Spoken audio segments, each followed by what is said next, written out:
You are listening to the Fertility Talk series hosted by Brokenness, a 501c3 bringing spiritual healing and financial blessings to those who suffer from infertility and child loss. Brokenness serves the community through in-person and virtual faith-based small groups and scholarships for fertility treatments and grief counseling. We hope you will subscribe to our channel and learn more about our ministry and how we are helping men and women find hope and healing through God's Word. All right, well, we'll go ahead and just get started with a few announcements. First and foremost, just want to say welcome and thank you all so much for joining us again. This is our third Fertility Talk, and we are just so honored that you guys are participating and that you're allowing us to come to you and just speak on all things infertility and this kind of community. So thank you guys for that, and thank you for joining us again tonight. You're in for a big treat with Allyson, Mouron. Just wanted to share a little bit about how Allyson and Lewis, her husband, got connected with Brokenness. Brokenness, we always, Anna and myself always knew we wanted to be able to support couples financially who wanted to start a family but couldn't afford it. And it had always been placed on our hearts, and we were just kind of in this season of praying about it and trying to figure out, what does that even look like? How do you start a program like this? What's the criteria and the launch and all of it. And as we were praying through this season, we got a phone call from Dr. Karen Hammond, who was our very first Fertility Talk speaker. And she called us up and she said, hey, I think we have somebody we want you to talk to. And so Ann and I were like, of course, sure, we'll talk to anybody. Let's talk. So we went to Karen's office and met Allyson. And if you guys know Allyson, she just started talking away, just right off the bat. But it was all amazing things. It was something that it was like God had already downloaded the heart and the ministry of Brokenness into her heart and her husband's Lewis' heart. And they, as you will hear, in just a few minutes, they have done a lot of treatments and they have walked a long journey of infertility and loss. And they came to the table saying, I just can't imagine having those hardships and that heartbreak and that stress. And then on top of that, having a financial burden associated with it. And it's so true. There's so many just heavy things through this journey. And they wanted to provide financial support and hope in two couples who were struggling in that area. So it was totally a connection that only God could have curated. And it has been a wonderful friendship and partnership with both Allyson and Lewis, who are both on Brokenness board and have done a fantastic job of helping guide and support our ministries. So we're just honored to have her with us today. She has some awesome information just about her journey. Y'all will hear it. I don't have to tell you, she'll tell you. But I do want to let you know that at the end of her talk, we will open it up for questions. And again, she's been through a lot and she has some great advice, some solid foundations of faith. And so please, don't hesitate to ask those questions. If something pops into your mind while she's talking, go ahead and send it in the comment box, as we'll be monitoring that throughout the talk so we can get started with Q&A as soon as she's done. And so stick around. We might have something really special for you at the end as well. So I won't take up any more time. I'll go ahead and let Miss Allyson Mouron share her story. Thank you, Mallory.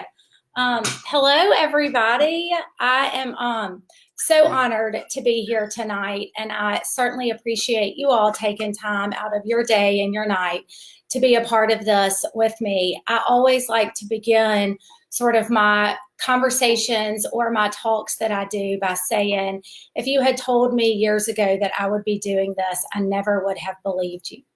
In fact, I remember sitting and listening to a close friend of mine as she shared her testimony. She was walking through a hard season of losing a baby late in her pregnancy. And I remember just hearing her talk about God's faithfulness and goodness in the midst of hard.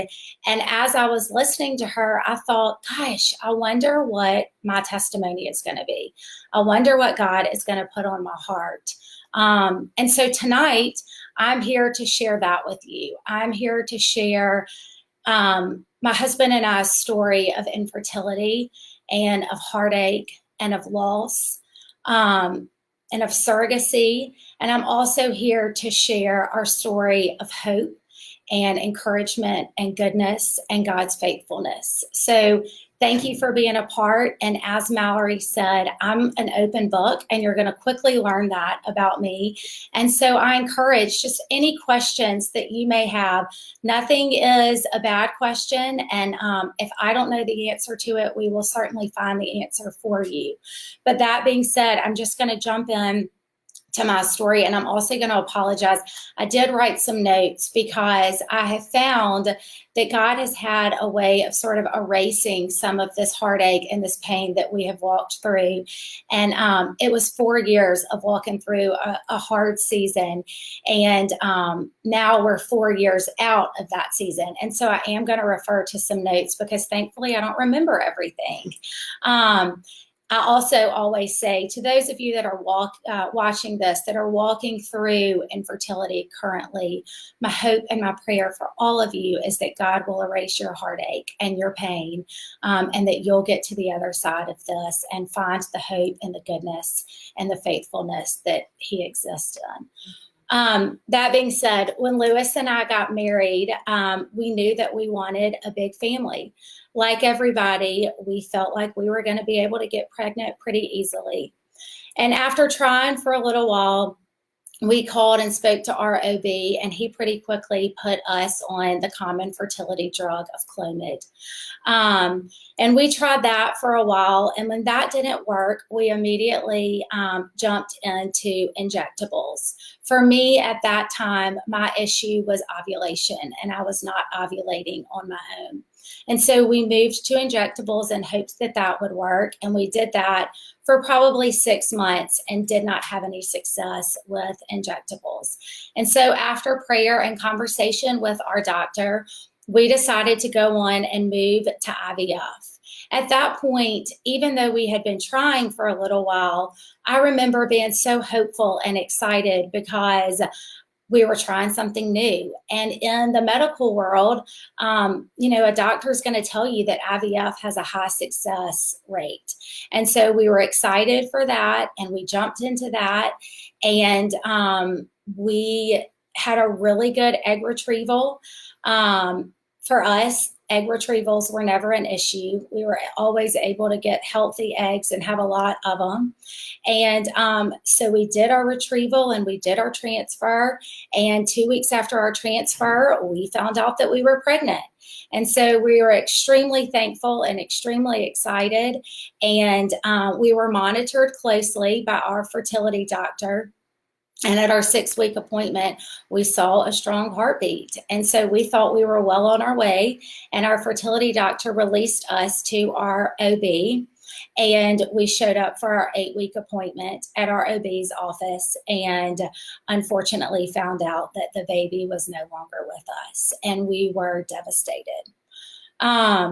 After the miscarriage, we decided to do an exploratory surgery because they wanted to check on the obvious things that I feel like a lot of times they check on, endometriosis, scar tissue, cyst, anything like that may be interfering with me getting pregnant.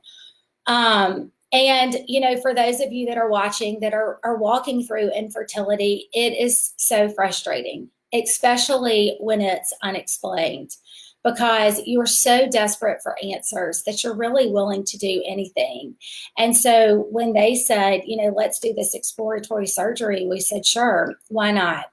The surgery, unfortunately, didn't show anything. And so we did another transfer. And when we did that transfer, that ended in a chemical pregnancy. And for those of you that may be watching this that aren't familiar with what a chemical pregnancy is, it's a miscarriage that happens super early on in the pregnancy. For multiple reasons at that point, we decided to switch doctors.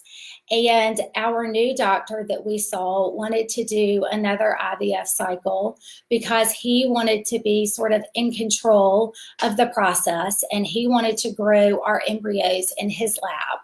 And so we geared up for another IVF cycle.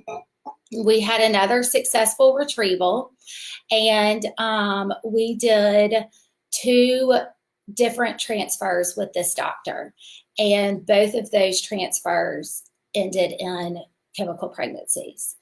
And so we, at this point, really were just so discouraged and so frustrated. We felt like we had been through a whole lot and that we had been through enough. And Lewis and I both were just really honestly angry at God.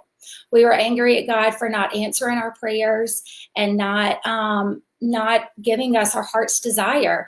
And it's also super common to look around and see all these other people around you that are getting pregnant and wonder, why are they getting pregnant and we can't?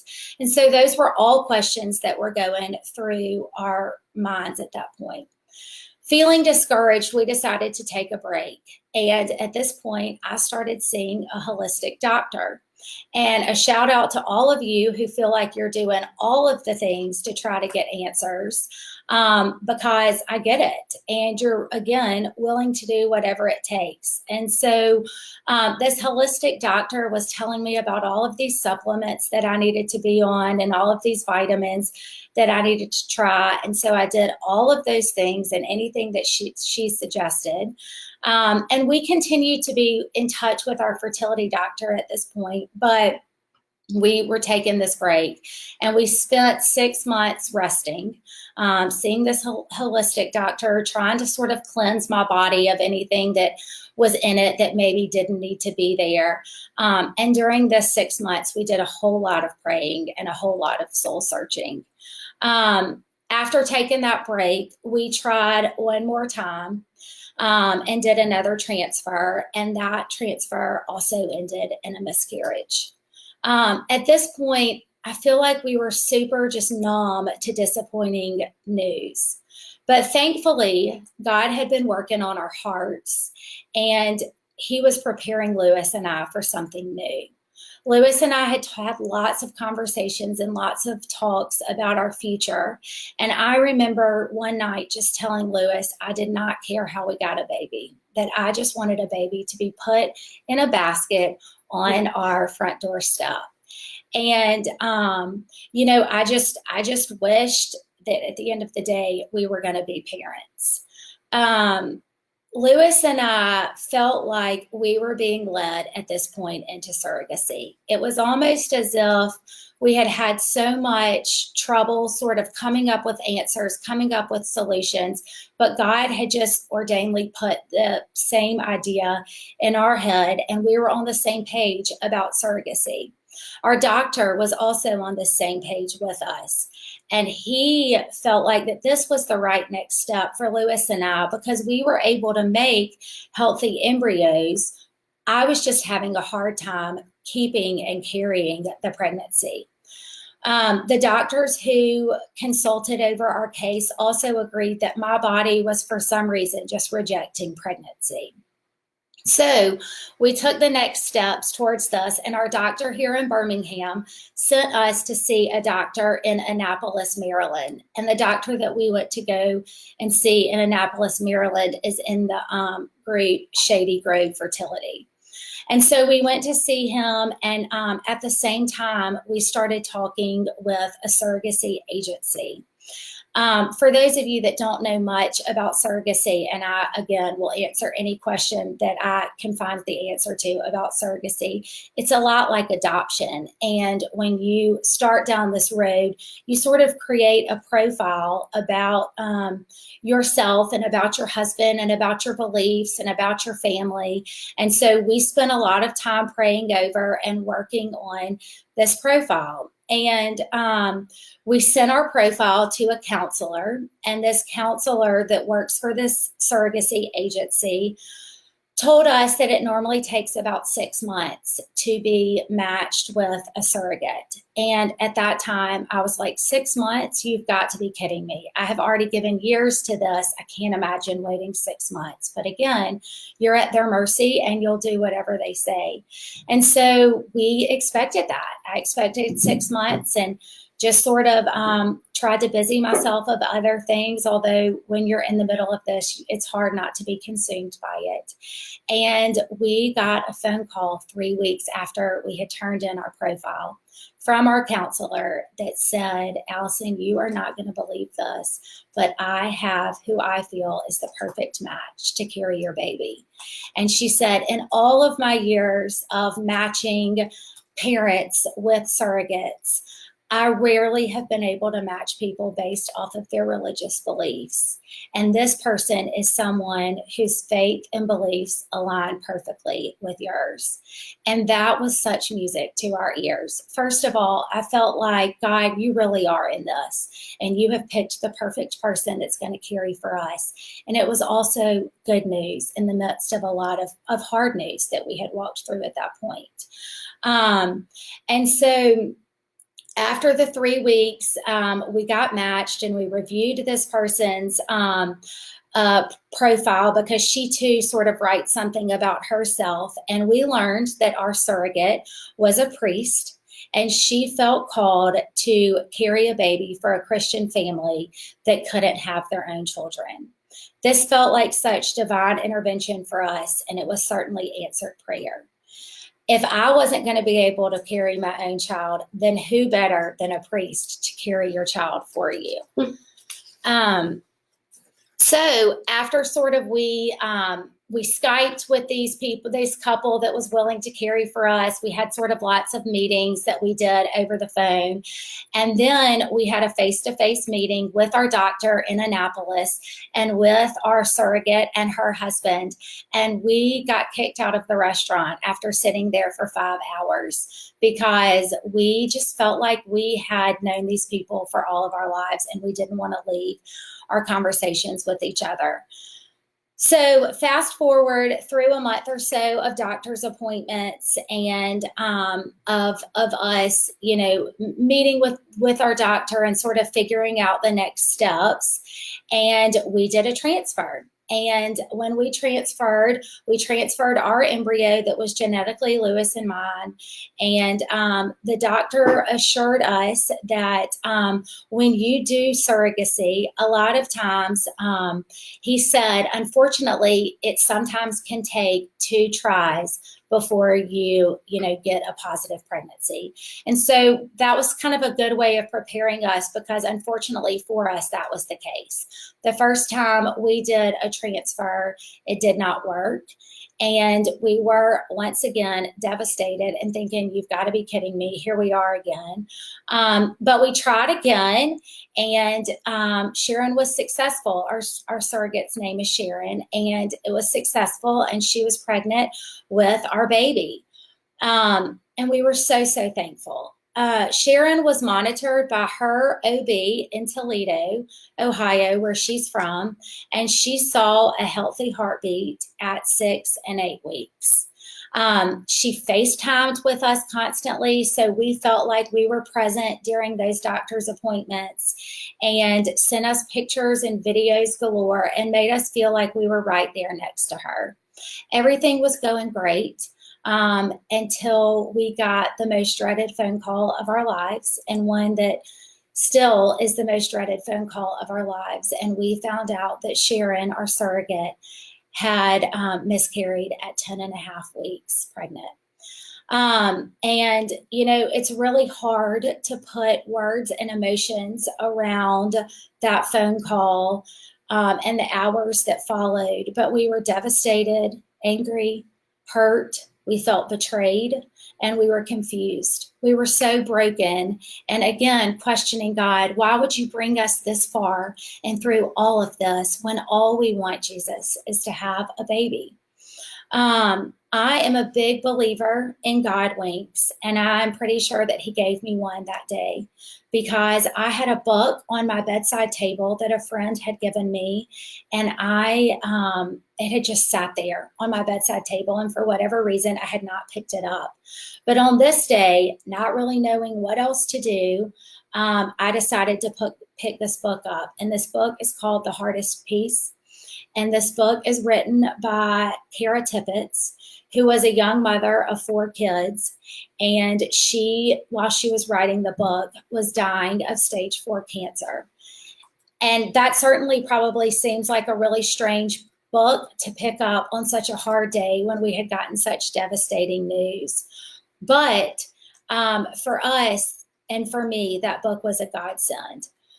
That book was all about expecting and experiencing God's grace in the midst of hard. And the writer, Kara, inspires her readers to move away from fear and control and to find a place of peace and grace.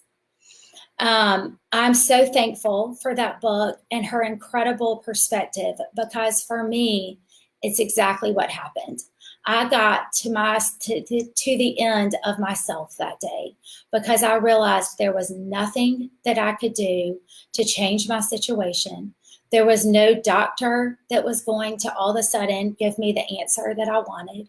There was no person, because we had tried that was necessarily going to be promised to carry our baby for us. And so I just got to a total place of surrender.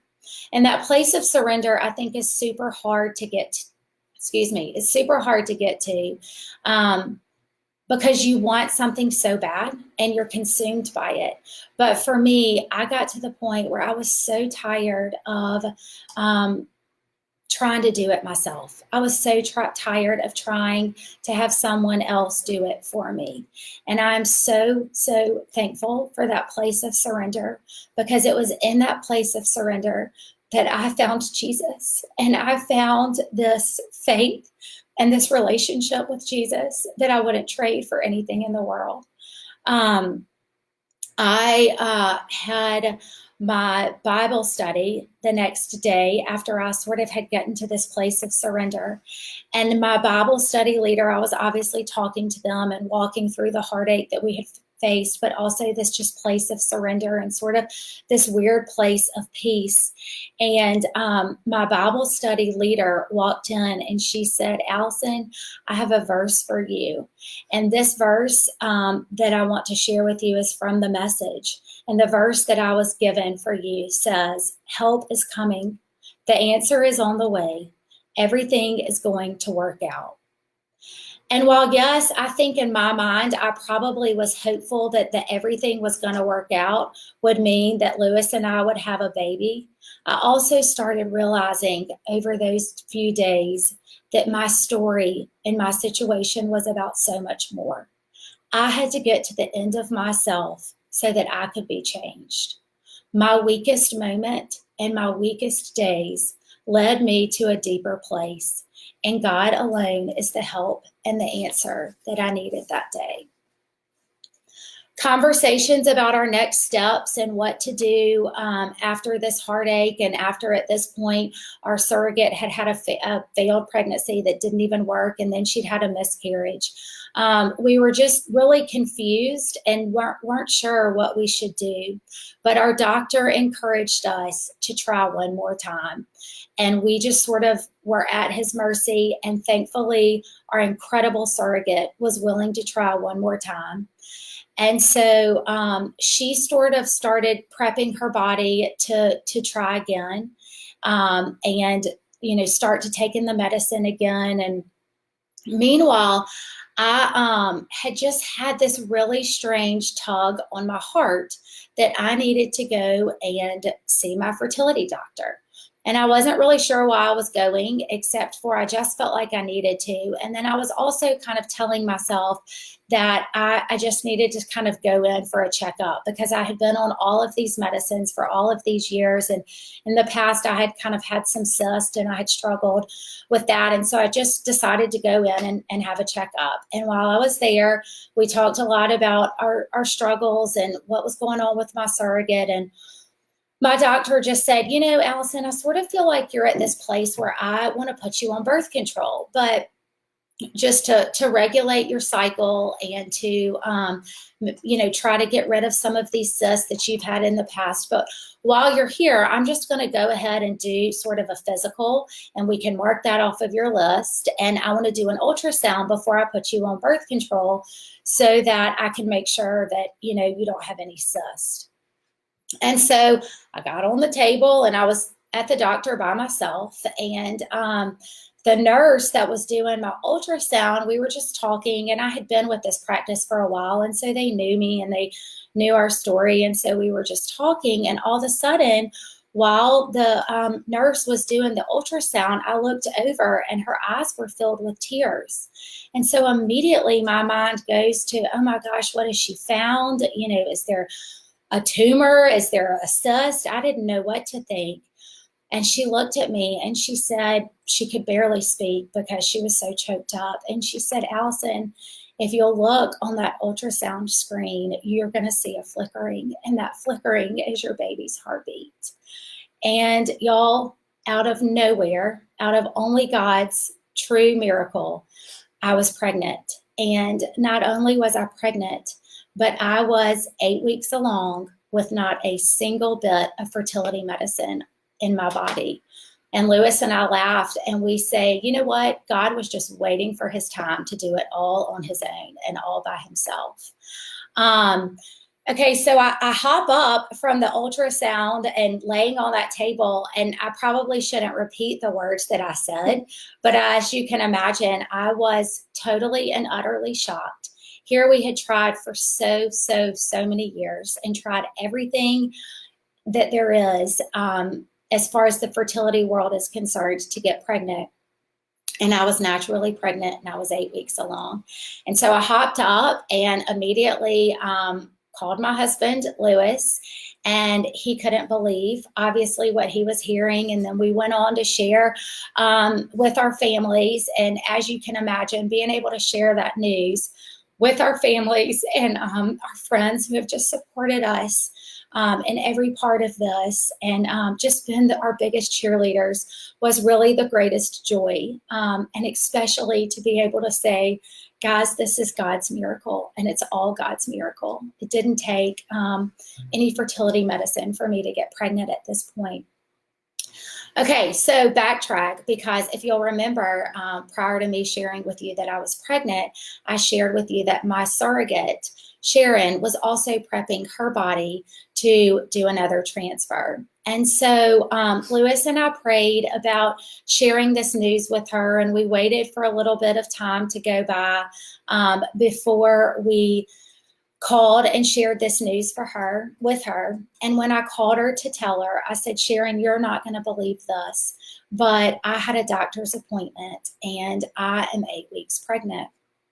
And she said to me, Allyson, you're not going to believe this, but that day that I miscarried when I was 10 and a half weeks along, I didn't really know what else to do. And so I picked up the phone and I asked some elders of our church to come over and pray over me. And when we were praying, one of the elders prayed that God would perform a miracle and that you would be pregnant at the same time as me. And so fast forward a little while, and she, had prepped her body and was ready to receive our embryo. And so we did another transfer, and Sharon got pregnant and went on to have a healthy pregnancy. And she delivered our baby girl, Annie, 6 weeks after I delivered our baby boy, Tyson.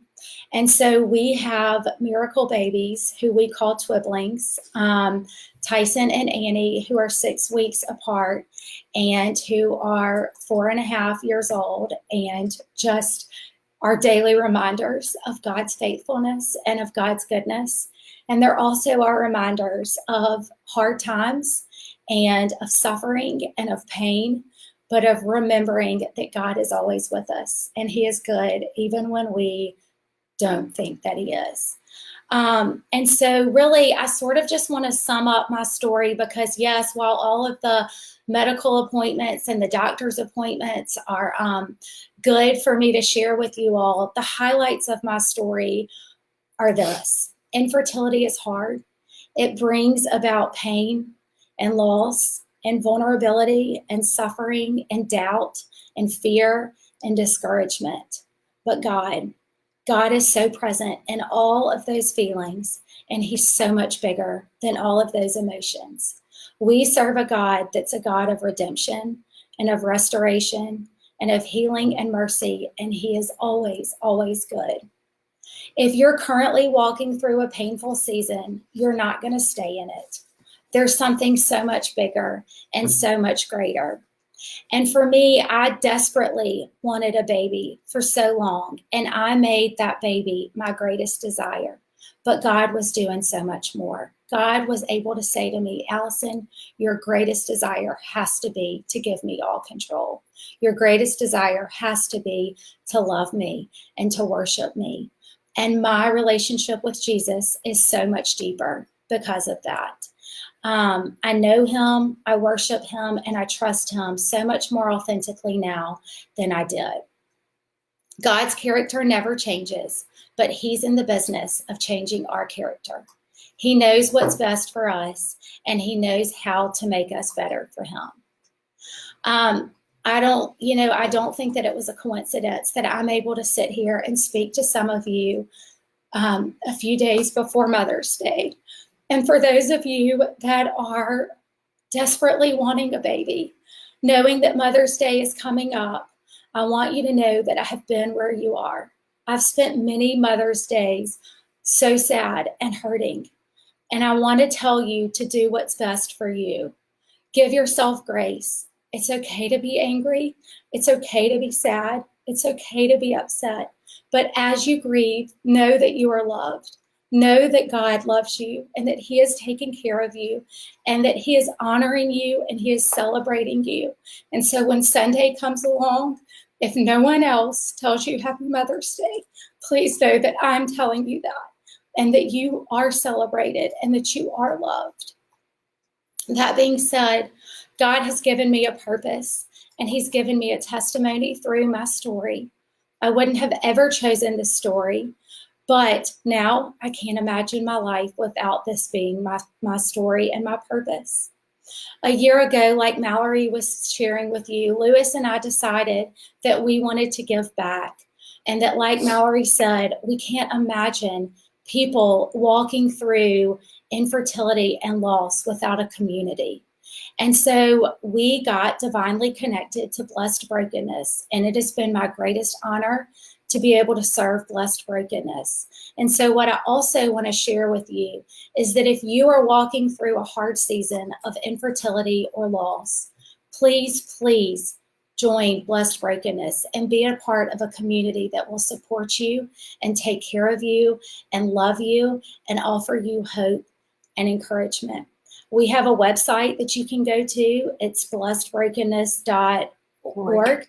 And we will put that on the question section so that you can refer to that. But there's a place on our website. Obviously, you can go to our website and learn more about us and what our small groups look like and opportunities that we have that you can join and be a part of the group. But there's also a place that you can just sort of fill out some information and that will be sent to us and we will get you connected. That being said, I'm sorry that I've spoken for so long, but thank you for listening, and I am happy to answer any questions that you may have at this point.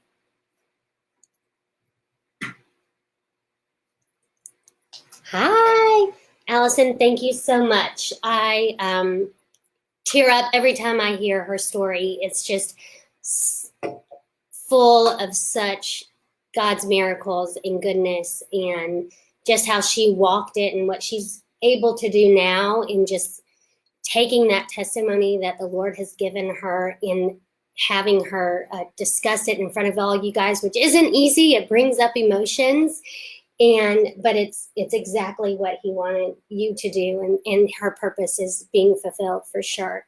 And so we're just honored to have you. I'm not going to talk anymore either, or I'm going to start crying.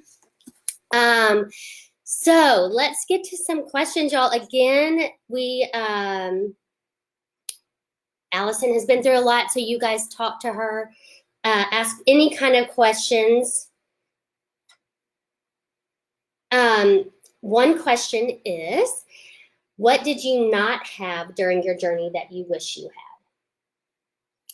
had? I wish that I had just had community. I wish that I had people that I could sit in front of and sort of be honest with and be vulnerable with and sort of pour my heart out with, that could say to me, I get it. I've been there.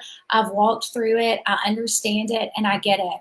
I remember, that a lot of sweet friends and sort of strangers too were connecting me with people that had walked through it, and I loved those connections, but oftentimes I found myself talking to them over the phone, and I would have loved so much to have some face-to-face meeting. Absolutely. And again, that is exactly, as we've all walked this journey, as far as the couples that have really brought Blessed Brokenness to life, have all experienced this infertility and loss journey. And that's exactly what we want to bring to each and every one of you who are struggling with this, is just that community and that relationship that can be built upon God's promises and his truth, and just really speak life into the situation. So thank you for sharing that. Can you please walk us through the surrogacy process? Yes, I can. So, surrogacy is one of those things that you don't hear a lot about. And I think if you do hear about it, you sort of associate celebrities maybe with it. And so it did sort of seem foreign to us. And thankfully, again, a couple of people connected us to, specifically two couples that had walked through surrogacy. And so Lewis and I were able to sit down with these couples and talk about the unknown, because there is a whole lot of unknown there. What it looks like for us is we did a little bit of research about surrogacy agencies that are out there, but we sort of relied on our doctor to advise us on specific agencies, because as you all know, you get on the internet, you start Googling things, and then all of a sudden, you're finding so much information, and it can be overwhelming. For us, we used Center for Surrogate Parenting. That was the name of the agency that we used. And this agency has an East Coast and a West Coast location. And really, we just, they provide a lot of information on their website, but we hopped on a Skype phone call out of the gate. And during that phone call, we had a counselor that talked to us and sort of walked us through the process, answered some of our questions. So that's the first step, is you'll Skype with any agency that you decide to talk to, and just sort of get their spiel, if you will. They'll talk to you about financial obligations that exist with this. They'll talk to you about the different people that you'll be connected to along the way. And then once you make a decision to move forward, your first step is going to be to create that profile that I sort of spoke about, which this profile is like you explaining yourself and your family and your beliefs all on a sheet of paper. So that's really hard to do, but it's vitally important, because that's how they connect you with the surrogate. So we were called intended parents, and the intended parents are matched based off of this. And then from there, you're given an opportunity to continue to talk with a counselor who is sort of like your case manager. And you're also talking, Skyping with these, your surrogate, the couple that they've selected for you. And you don't have to, or at least for us in our experience, you didn't have to commit to this couple. So you were able to have some conversations with them to make sure it felt like, that was the right fit, and then to make sure that you really did align. And then after that, for us, our experience was that we met in person.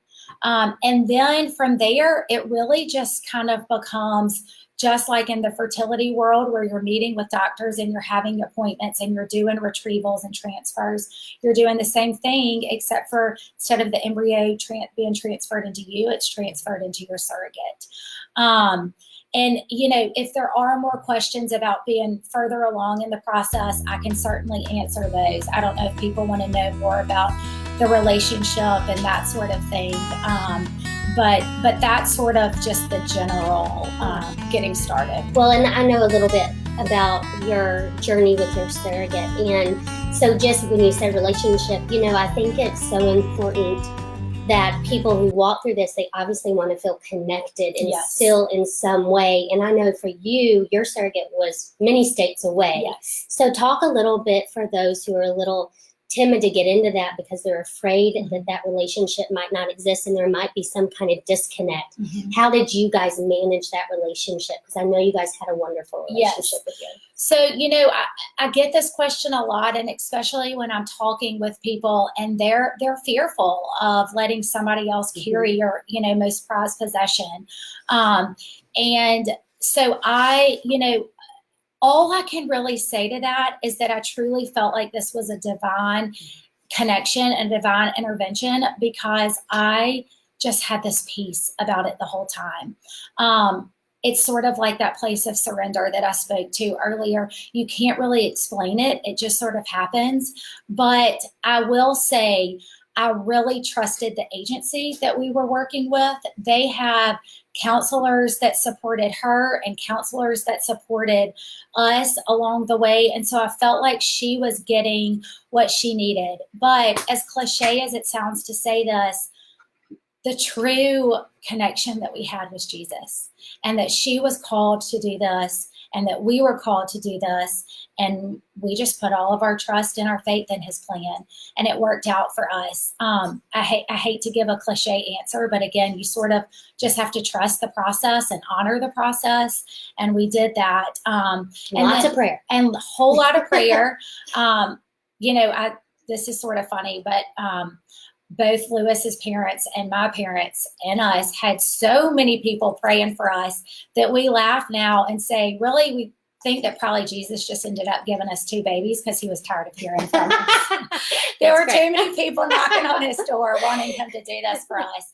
But, another thing that I will share on here is that our surrogate is just such an angel in so many ways and continues to be a huge part of our lives.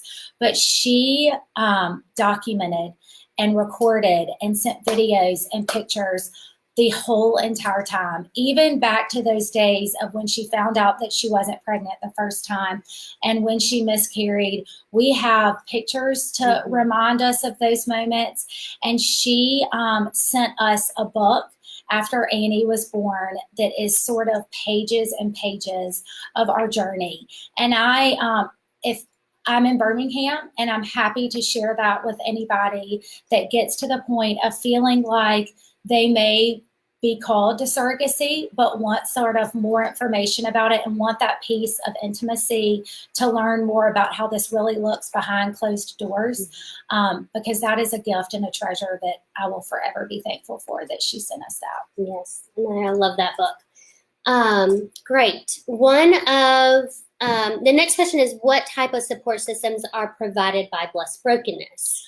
Okay, well, this is sort of a loaded question. I think there's a whole lot of support systems.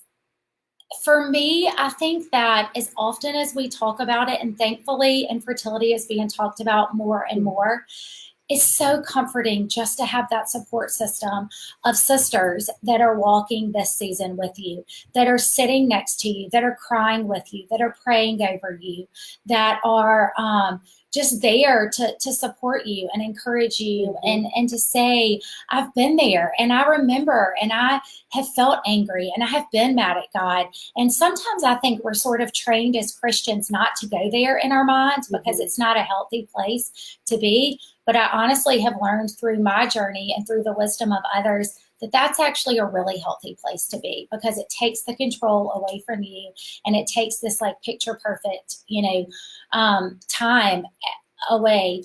But going back, I mean, just the community, there are people that are going to pray with you, that are people that are going to give you the truth. It's not a support group. It's not we're going to sit around and we're going to talk about medicine, and we're going to sit around and we're going to try to solve the issue of the doctor that we need to go and see or the medicine that we need to take. It is based on biblical truths, and it is based on God's word. And it gives me chills to say that, because it's based on God's truth, and it's based on the fact that he is faithful and that he is there even when you may not think it. And if you don't have the truths to believe that, you've got to get into Blessed Brokenness, and you've got to get into our study, and just have those people that are truth seekers and prayer warriors rallying around you. Yes, absolutely. And just to add on to that, as far as, when does that take place? How does that happen? We, as Allyson's mentioning, the community and the small groups, those meet. We just finished a small group, what we call semester. It's about a 10 to 12 week study in a small group setting. Right now, with our current environment, it is virtual. So we will hop on a Zoom or a virtual meeting and still support and share with one another. Like I said, we just finished one up. We have one scheduled for the fall. If you guys are in need of something before that, reach out to us through our website. But we will be posting on our website and on social media our different, when we're going to start a small group. It is called A Blessed Womb, and it is for women. We hope to do a couples one or a married one soon. So we'll keep you posted on that. But we also have some mentors that can help the husbands. Also, we don't have a small group built around for just husbands, but definitely husbands grieve, and they walk this process just like we do. They walk it a little differently, but they still walk through this process. And I'm sure you guys know that.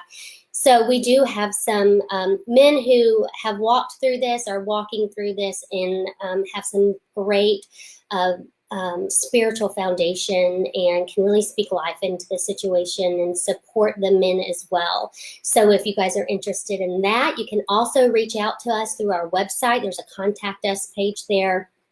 And we'll get you hooked up with another man to help support you through your grieving process. And as well as we are doing these fertility talks to help support the community and just bring additional information to you guys. So like I said, next week is the last one for now, but we hope to continue to do this, especially that we're right now when we're isolated and we're not really getting into those small groups to really support one another. So if you guys have some topics that you want to discuss, send those to us. Write them in the comment section. If you don't want to write them in the comment section, that's fine. Again, go to the website and shoot us an email. You can do it at support@blessedbrokenness.org. If you're a friend of Allyson's, you can always reach out to her or myself or Ann. But let us know what you're thinking about, what you really need to support with. If it's a prayer circle, if we need to get together and pray together, we can do that. Y'all, it's really open to what you need, and we just really want to be here to support you guys through it. So those are the ways we support one another kind of in that community. And like we said, we have scholarships that we do for fertility treatments. You can go to our website. There's a scholarship tab, and you can find all the criteria there. We are about to open up an application process starting June 1, and it will close July 1. So stay tuned to that, and go to the website to check out for more information. Mallory, you did bring up one thing that I sort of failed to mention when I was speaking and sharing my story, and that is what infertility can do to a marriage. And I think it's important to recognize that and bring that up, because I always tell Lewis that I wish more than anything that he would sit next to me or stand next to me as I'm able to share our story, because I could not have done it without him, and I would not be who I am and where I am without his support and his encouragement. But I also want to recognize that there were also some really hard days and some hard moments in our marriage as we were walking through this. And as again, we know that God's with us, because I think at the moments where Lewis was at his rock bottom, God gave me the strength to sort of be his cheerleader and his encouragement. And then it would swap, and I would be the one on the wrestling mat with God, and I would be the one, why are you doing this to us? And Lewis was given the grace to sort of lift me up. And so for all of you that are out there that are walking through this right now, hang on, hold tight, nurture those relationships. And my advice obviously is to pray together, to join a blessed brokenness and a blessed womb, and so that you can find that support that you need, but also do things to take care of each other, whatever that may look like for you. Take care of each other, pray for one another, but know that it's hard. It's hard on yourself, and it's hard on a marriage, and just put a whole lot of grace around that. Thank you for recognizing that. Yes, that it does definitely take a toll. So, okay, our next one is share the name of the small group book, author, and how to get it. So the name of the small group is A Blessed Womb. The author is Ann Adams, who is our co-founder for Blessed Brokenness. And how you get it is you sign up for the small group.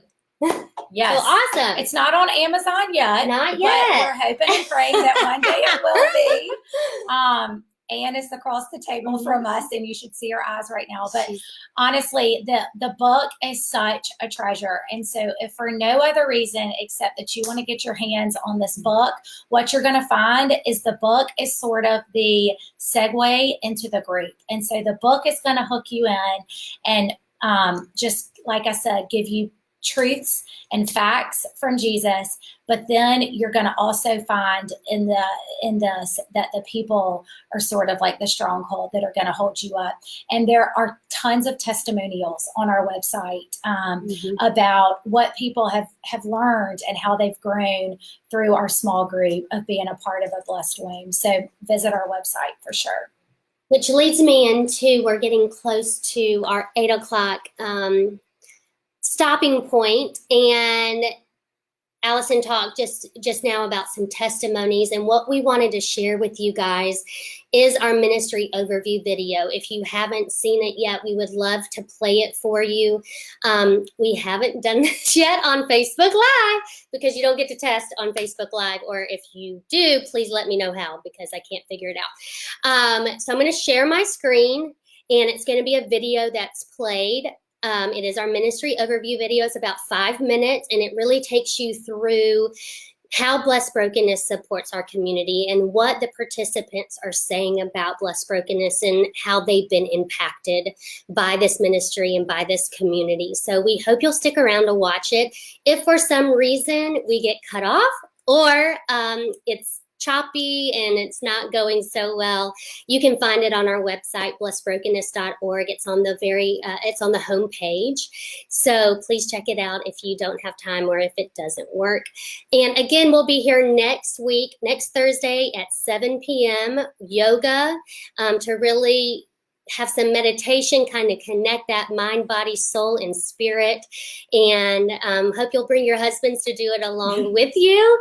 It will be again at 7 o'clock right here on Facebook Live. So thank you, Allyson, so much for being with us tonight. She's around all the time, so it's not like this is not normal. But and thank you guys all for sticking around and listening. And I hope you got a lot out of it, because again, every time I hear a story, it touches my heart. So okay. Thank you guys. Have a great night. I'm going to share my screen, and I hope you enjoy this movie. Watch party. Yeah. Okay, here we go. 1 second, please. Oh, wait, I forgot to share my screen.